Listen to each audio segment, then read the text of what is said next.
Charlie Albone, and welcome to episode 2 of season 2 of That's How We Grow, in partnership with STIHL Garden Power Tools. Thank you for listening. Today we're going to dig deep into lawns. Now, I am a big fan of a beautiful lawn.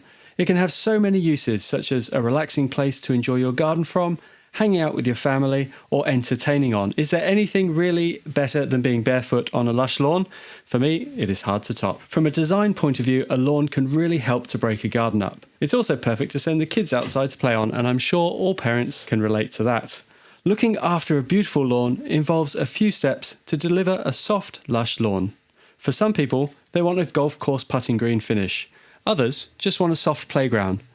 Best we speak to one of Australia's grass experts to achieve this. Graham Collis will join me in just a moment to discuss all things lawn. Now, Graham is the Managing Director of Evergreen Turf, which is one of Australia's leading turf growers. They've supplied turf to venues including the Sydney Cricket Ground, Townsville Racecourse and the Carrera Sports Precinct on the Gold Coast. I'm looking forward to chatting with Graham about how to have a beautiful lawn at home and be the envy of everybody in your street. Let's get into it. Graham Collis, welcome to That's How We Grow. Thank you very much, Charlie. Good to be here. So tell me a bit about Evergreen Turf. Charlie, we started way back in 1982. I think it's about 40 years ago, roughly. We started, there was 2 or 3 of us, and now we employ about 120 people in Sydney and Melbourne. Yep. We specialise in major stadiums, rebuilds, racetracks, golf courses, home lawns. We do renovation work, verti-draining, top dressing, anything to do with grass we do. So you do love your green stuff then, obviously. We do, mate, yeah. Where did the love of turf come from? You tell you the truth, I sort of fell into it. I was originally from the bush. Yeah. A little place called Cumbie Chance. I come down here when I was 17 and met my wife, who her father and brother had a veggie farm. No, veggie farmers. We were veggie farming for a little while, and then we decided to go into turf. And it's all happened since then. You've been in the industry for 40 years. How has it changed from when you started? Well, we used to all run around bare feet, blue singlets. And that was pretty wild, like no sunscreen, no nothing, but we're all paying for it now. The OH&S, all that sort of stuff, all the new technology, like I think I've got about 12 greenkeepers, like proper certified greenkeepers with me. Chemical use, it's changed immensely. And, when we started, we were all on the old Ryan hand cutters. Yeah. And there was 2 or 3 of us, and we used to cut 4,000 a day, and we were fit. Yeah. But mate, if you said to me cut 400 now, I'd sort of turn my nose up. Like the harvesters we got now, they'll cut 1,500 metres an hour each. Yeah, that's hard work hand cutting it out, isn't it? Oh, yeah. You must love grass to stay in the industry for 40 years if you started by hand cutting it. Oh, yeah, mate. And there's other people around here, sort of, few of my mentors, a bloke called Terry Allen, who used to own Windsor Turf. They used to cut it by spade. Now, that was doing it hard. Yeah, that's a horrible job. I mean, it's like I say, the technology today is just changed everything. Grass has become mechanised. The machines, they cut it, roll it, stack it, and drop the pallet, and mate, the machine doesn't even stop. And they've got forklifts picking it up straight on the truck. Back in the old days, she wasn't real handsome doing it by hand, I'll tell you. Everyone talks about the good old days, but there was some good old days, but I'll tell you what, in our industry, I'm glad we've got these days now, I'll tell you. Yeah, good hard old days, I think. Yeah. So how do you get into doing big stadiums and things like that? Do you fall into that? Were you doing someone's lawn and they said, could you do something a bit bigger for us? Or no, mate. To do the major stadiums, it's been a long, hard slog to get in there because it's so much high expectation on you. Everything's got to be perfect. Like we grow 80,000 metres of instant play, which is for the stadiums, and it's got to be ready to go at any one time. Yep. And it's got to match what's in at each different stadium, like with their ryegrass, their cooch of choice. And it's taken us a long time to get there. We've been probably doing them for 20 years now. And I'm probably a little bit biased, but my boys would be the best in the world at what we do doing stadiums. We actually got invited over to the States in 2019, and we did 2 stadiums up in Arkansas. Yes. With our instant play product. They were actually blown away. And on that, the stadiums over there, a lot of them synthetic grass. Yes. But it's going to happen here too, and they're all starting to go back to natural grass, because if you've got 150 to 200 metre square lawn, that makes enough oxygen for 20 people per day. Absolutely. People don't understand the amazing things that a lawn can do. You know, it's a massive collector for dust. It produces a lot of oxygen. So before anybody lays any turf in their home or sporting field, what's the considerations they need to give to picking the right varieties? Mate, it's like anything. It's like building a house. Mm-hmm. If you don't get the foundation right, you're not going to win. If you've got a clay, mate, you need to put a bit of gypsum, a bit of lime in, a good 80-20 mix, not cheap recycle stuff.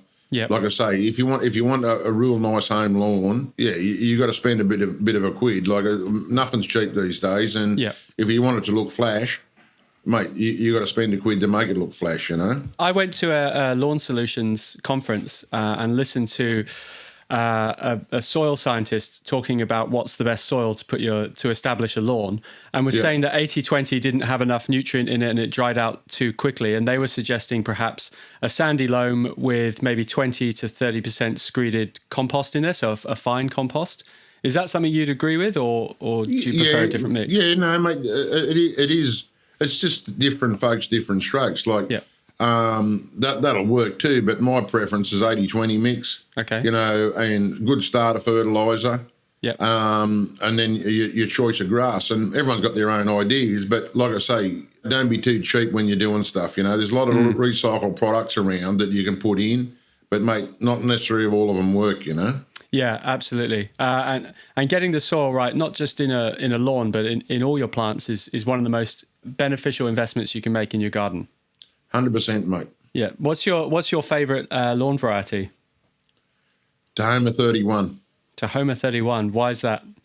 It's a new one that's we brought out of the States in 2019. Mm-hmm.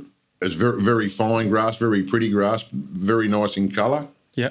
And we brought it out predominantly because it'll take a rye over so. And we're going to put it on a couple of our pads for our instant play now.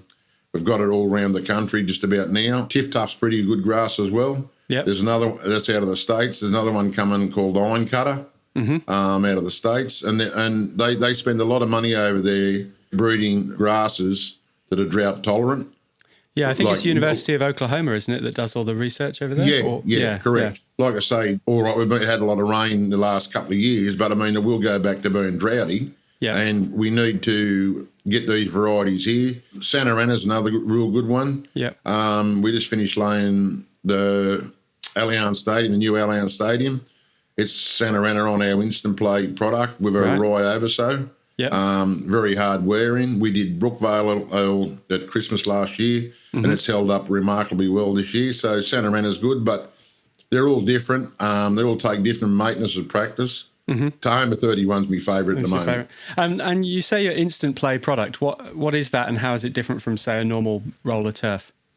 Well, mate, it's got a polypropylene nylon backing underneath it at 20 mil.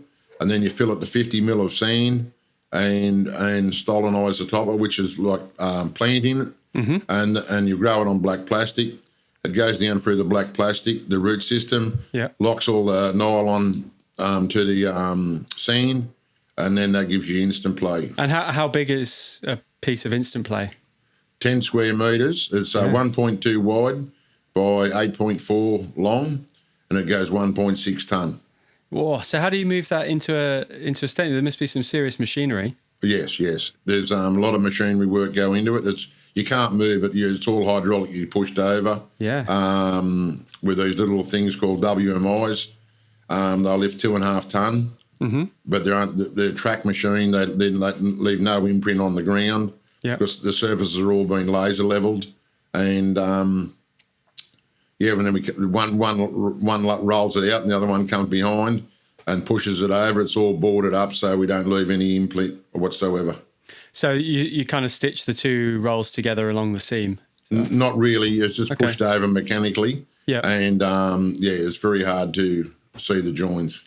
Yeah, and there's no, I guess being so big and so heavy, there'd be no movement when people are playing sport on it? No, mate, no. It's Yeah. you can put it down today and play it on tonight and it won't Wow. move. Yeah. That's impressive. So how often do stadiums kind of change their turf?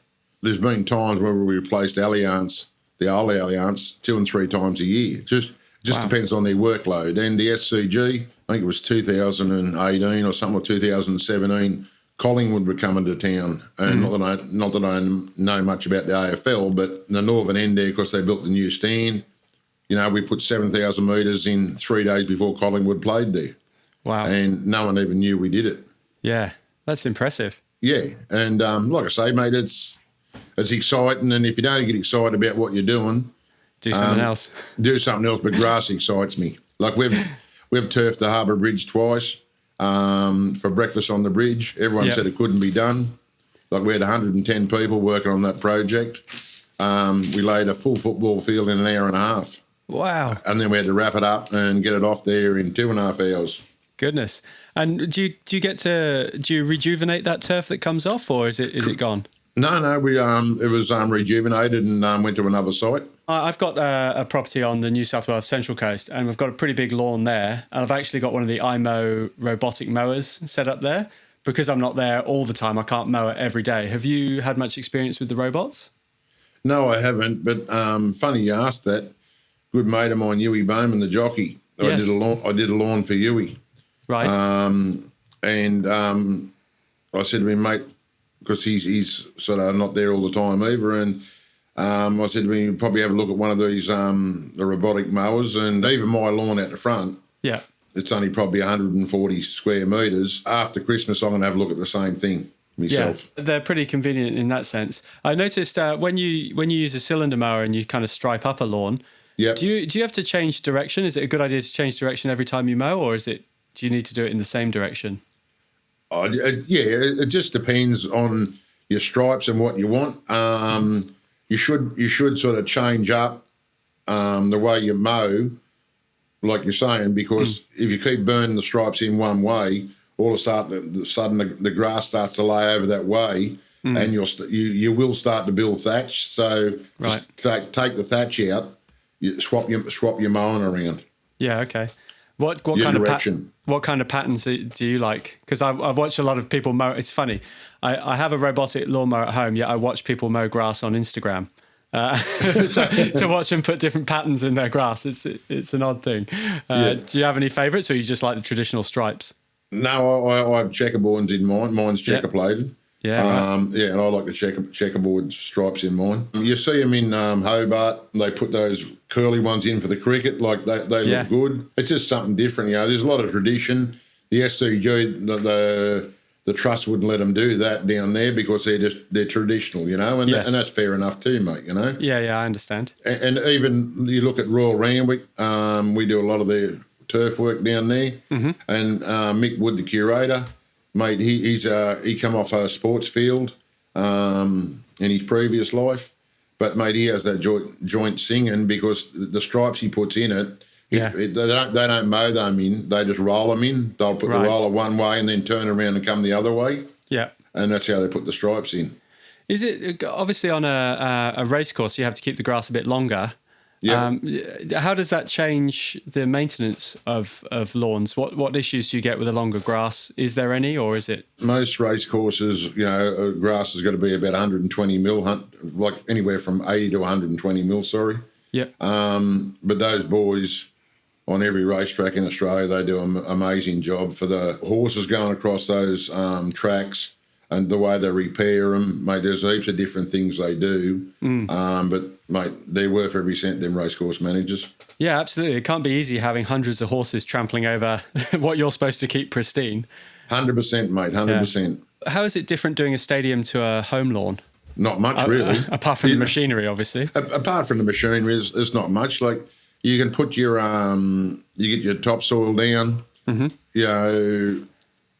screed it out so it's level, and virtually lay your turf, roll it in, water it, and away you go. It's not rocket science. It's just a little bit of difference in practices, but if you want it, like I said, if you want it flash, you take your time, do it right, and you'll win. So when you're setting up a home lawn, is doing the edging as important as kind of getting it flat? How do you treat the edges of a lawn? Mate, 100%. Edging, like what we normally do if we're doing a home lawn, we'll lay the grass out, come to the edge, and then we either cut it in with a demo saw. So you got that nice crisp edge. At the stadium, we blow back all the sand off the surface. On a home lawn, you do the same for that. You know, blow back it all off, so it's nice and clean. You're not washing any fines back into the grass, and then put your sprinkler on, and away you go. And away you go. As simple as that. When it comes to watering and establishing, what sort of regime do you use on a new, say, home lawn? The first watering is probably your best watering. Always like to give it a good hour, like for the whole lawn. And then probably an hour once you lay it, hour at night and morning for a couple of days, and then start slowly back to water off, because that way you get your root system to go down chasing the moisture in the ground. If you give it too much water, and that's another thing we sort of need to talk about here, with your grass, like a lot of people have the opinion when the turf turns up, the more soil on it, the better it's going to go. That's not right. The less soil, the better. The less soil on it, the better it'll go. Why is that? Because it's like there's nothing there for it to live on. Long as you keep it watered, the roots will go down chasing the moisture. Because we do a lot of washed turf. Like we've got a big job coming up at Royal Sydney. All the turf's got to be washed at our facility at Pitt Town here. So they wash all the dirt off it. So because it's on free drain and sand down there in that Royal Sydney. Yeah. That way the roots go straight into it. There's no contamination from different soils. Contamination and the water runs straight through rather than sitting on top. If you've got that interface layer there, the water won't go through the grass. Right. So it just makes it establish a bit quicker. It does, mate. Yeah, and it'll grow in further down into your profile. That's counterintuitive, isn't it? But I guess when you explain it, it makes sense. Yeah. Now, a lot of people across Australia have been dealing with excessive amounts of rain at the moment. I've sadly had to lay a lawn in the middle of winter in the pouring rain at my house because it was better than mud. But you know, how can people kind of get their lawns back after such a wet period? Mate, all I can say is just aeration. Okay. If they've got verti drains or or spike rollers, that's the best way. We've just had all our farms have been flooded 3 times or 4 times in the last 20 months. And the best thing we can do is put the aerate, get the air down, because what happens, the worms come to the top looking for air, and then you get all your mounds, your worm castings, and that's not. I mean, it's healthy for the grass, but as long as they stay down below where they should be, not coming to the top, and mate, if you aerate, all of a sudden all those worm castings start to go away because you're getting oxygen into the soil. Yeah, even on a small lawn, you can just do it with a garden fork, can't you? You don't need a big machine. Yeah, 100%, mate, yeah. Would you fill those holes with a coarse sand to stop them from collapsing, or would you just leave them open? Mate, I'd leave them open for a day or two, and then you could fill them with coarse sand for sure, mate. Yeah. And that way, if you get any more rain, it'll go back down. It'll go back down the holes, rather than sitting on top. Yeah, right. And what about fertilising? Do you think it's important to do that when the grass is so wet? Mate, not really, because like I've got my home lawn here. I've got Santa Ana on my home lawn. It's mowed at 8 mil, striped up, and I haven't fertilised it, I reckon, since probably Christmas last year because of the rain. And you don't want to get it away on you, because all of a sudden, if it starts to get away, you get up and then you got to scalp it back down. It doesn't look any good, and of course it's wet. I mean, you'd know yourself. There's been a lot of problems with army grub about. Of course, it's so moist, so you just got to be careful how much fertiliser you do give it.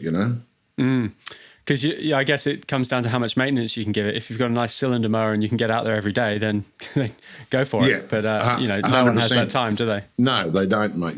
Yeah. How do you pick the right tools for your grass? Is it a cylinder mower? Is it a normal mower? Is it a robotic mower? What's the best way to pick the right tools? Mate, it's like anything. I'm pretty proud of my lawn. Even though I don't do it, my boys do my lawn for me.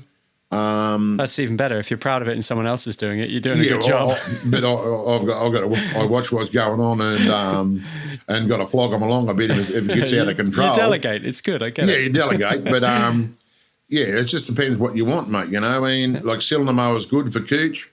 Like the last few years, it's been everyone used to have the Sawalter grass, the Sawalter buffalo.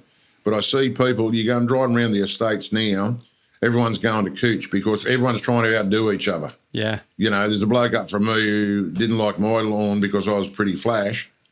And he's had a centre around the lawn and he sort of mowed it right down. He's put rye in it now and, it's a contest to see who's got the best lawn in the street. And I start to see they're going away from the buffaloes and the kikuyus and going back to cooch lawns, Yeah, that fine leaf lawn, it does make people jealous, doesn't it? When you've got a really nice, perfectly cut fine leaf lawn, it does get your neighbours' heckles up. Oh, yeah, we get people pulling up the front of the house. Taking pictures? No, jumping out and feeling it and walking on it. And, so it's good, mate. And like I say, you can have a biggest flashes house going, but if you haven't got a flash lawn to go with it, mate, you just got to have a... You got to put the jewels on. I get it. My word, mate. My word. It's like putting your earrings on. So if someone's in a competition with their neighbours and they really want to take their lawn to the next level, what have they got to do?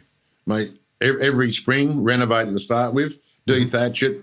It doesn't matter if it's kikuyu, cooch or buffalo. De-thatch it, top dress it, fertilise it, and then fertilise it every 3 months. The more aeration you get in there, the better. You can get rollers from Bunnings or wherever or any of them places. They've got spikes on them. Like I say, aeration's the key to it, I reckon. How deep do you need to go with aeration, mate? Probably 3 inches, mate. It's plenty. Okay. Yeah. So aerate, scarify, get all the thatch out of it. What's in the top dress? What do you use for top dress? It just depends on your profile. If you're down in the northern beaches, you just use sand because all that country down there is virtually all sand. Yep. You get a bit further out into the suburbs, 80-20, 70-30. Mm-hmm. You just got to see what you got underneath it, Yeah, and if you don't know, get your soil tested to work it out, I guess. Correct. You don't necessarily need a lot of dirt on your turf. The less dirt, the better. Yeah. And it might take a little bit more water to get it established, but in the long run, you're going to be better off because if you've got stuff with 30 mil of soil on it, it'll tend to live in that profile. If you wet it up, it'll live in that profile. It won't go down chasing the goodness underneath, When's the best time to lay a new lawn? Because I just learned it's certainly not in the middle of winter. We lay all year round. Mm-hmm. In Sydney and Melbourne? Sydney and Melbourne lay all year round. And, mate, it's just, it depends on what you want to do. But like I say, I don't mind winter either because you're using less water. It doesn't get off, it doesn't grow flat out, but you do use less water. But, mate, optimum time's probably September to December. Mm-hmm. But, because January, February in Sydney gets, stinking hot. Yes. But, mate, you can lay it all year round. Don't worry about that. We lay wash turf in the middle of winter, and it still takes. When it comes to getting the right tools, what things do you look for? Because obviously you need a lot of tools from big machines all the way down to push mowers, I guess. Yeah, we do, mate. We've got, I think we've got about 45 or 50 cab tractors alone. We started with New Holland, and we've got all New Holland gear, like tractors. Yeah. We've got Verdi drains, 10 trucks. They're all Isuzu. 10 tailgaters, they're Moffats. All our demo saw, all our hand tools are still, especially in the stadiums, mate. Like we got the demo saws, and they're concrete demo saws. You know what I'm talking about? Yeah. Yeah, and them stills, mate, they just go flat out all the time. And when we pull that pull cord, I want them to go. If you're laying a stadium in an hour across the Harbour Bridge, you don't have much time to waste, do you? So you want Correct, your tools mate, to work. and they're reliable, mate, and after sales service, like, so it's, if they treat you right, well, you just keep going back, mate. Yeah, absolutely.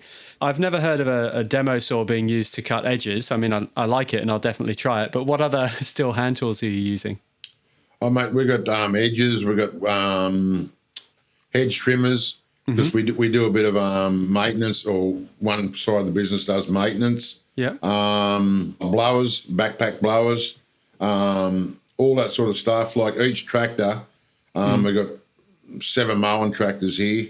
Each tractor's got a steel blower attached to it. So when we go from one paddock to another, everything's got to be blown down, blown off the mowers, so there's no contamination.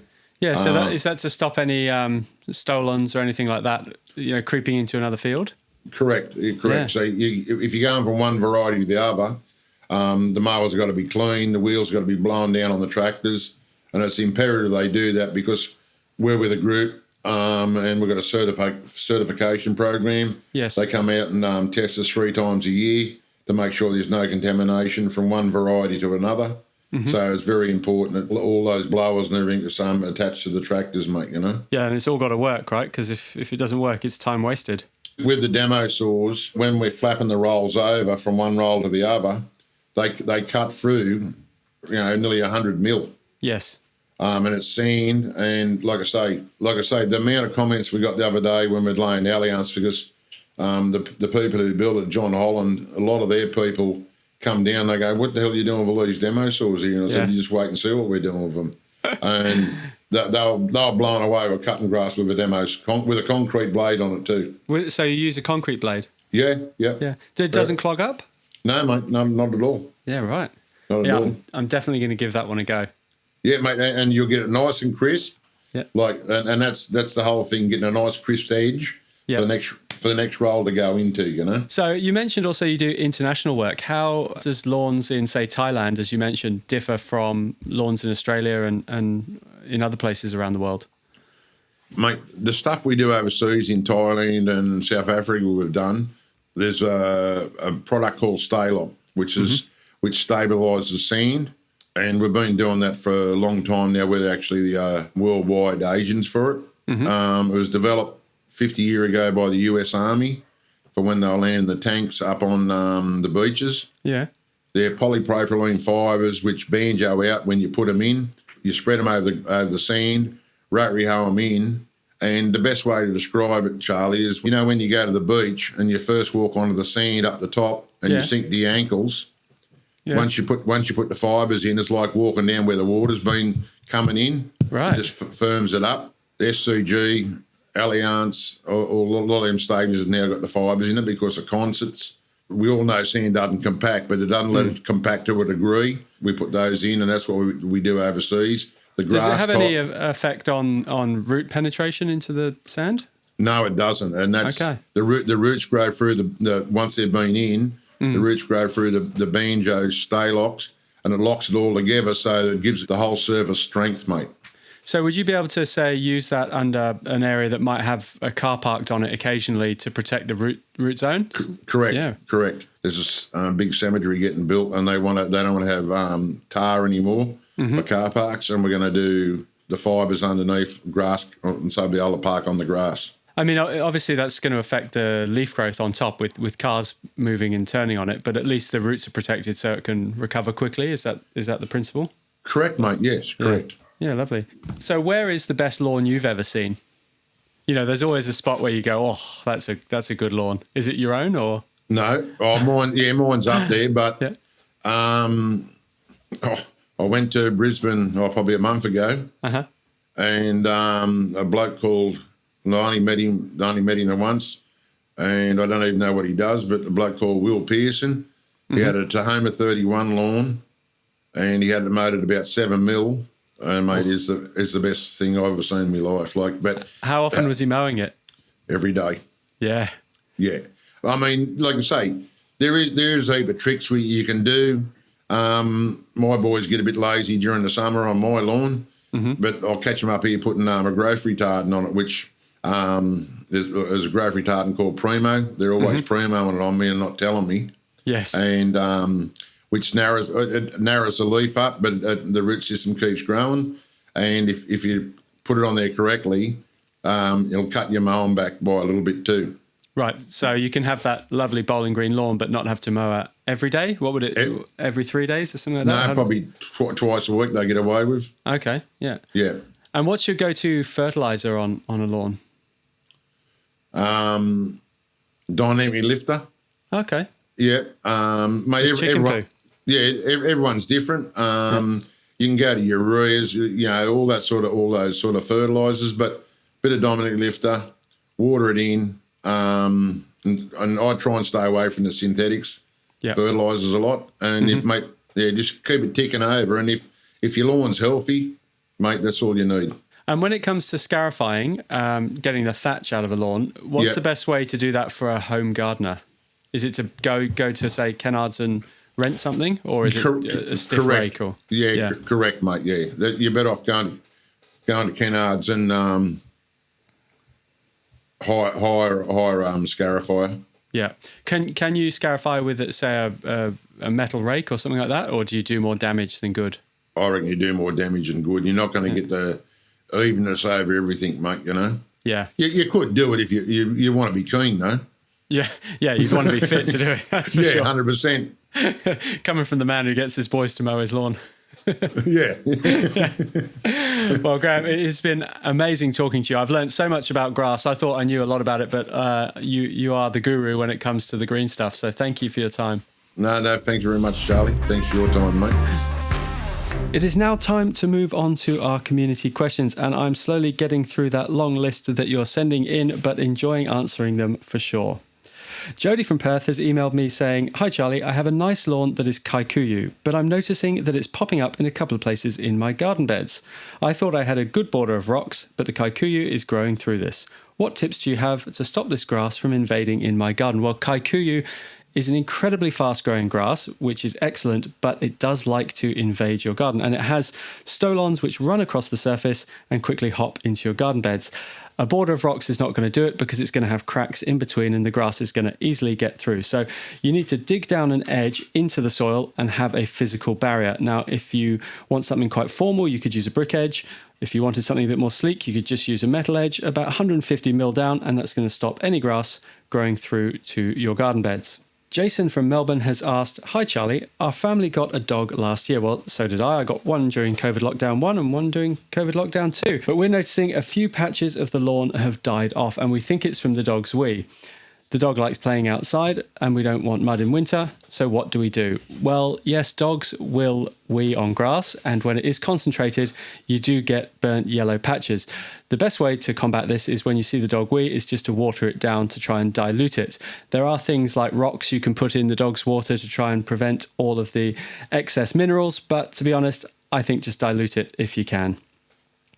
Matt in Sydney has sent in a question saying, "Hi Charlie, I've been trying to get my lawn looking thick and lush. Do you use a lawn scarifier, and how often should I do this to ensure I'm not overdoing it?" Well, a scarifier is excellent for taking thatch out of a lawn, which is, for those that don't know, all the dead leaves, the brown stuff you see in a lawn is called thatch, and it's a good idea to get rid of that because then you prevent any fungal diseases. So yes, you should use a scarifier, but you only really need to do it once a year, and spring is the best time to do it, so then your lawn is nice and free and airy to power on through the warmer months. Do you have a gardening question you'd like me to answer? Well, send me an email, charlie@stihl.com.au.